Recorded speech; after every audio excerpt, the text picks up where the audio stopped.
say I'm going through this stuff. I've decided I am actually going to get rid of some stuff, but I don't want to just throw it out. Okay. Do you have recommendations on places that I could sell or donate goods and items? I know this is a little bit of a tricky time. Yeah. A lot of places are closed, but because you do this every day, I'm curious if you can help direct us. For example, like Alex's bookshelf behind him with all those books. I need to get rid of these. Each one for $5. Amazon books, I'm coming for you. Whoever wants Alex's books, just post in the chat. Yes. Drop it into the DMs. So that's a great question. There are a lot of ways that you can donate your items or potentially sell your items depending on what it is. Some great resources include Facebook Marketplace, Craigslist, and Nextdoor.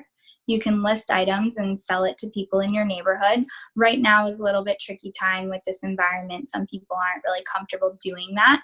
So the better option may be to either hold on to it for a couple months if they choose to, or if they really want to get rid of it now and it's an item where they're not going to make that much money from it, then to just let it go. And for clothing, you can look at different consignment shops in whatever city you're in. There are a lot of places where you can sell on consignment. There are some stores that will actually buy the clothing outright, and they don't give you very much money for it, but it's something. And then your clothes will get reworn. So that's better for the environment. Or there are places you can donate, like churches, synagogues, homeless shelters, a lot of nonprofit organizations you can look up in your city, Goodwill, Salvation Army, places like that, Housing Works. They take all these sorts of household goods and clothing for donations as long as it's not too destroyed.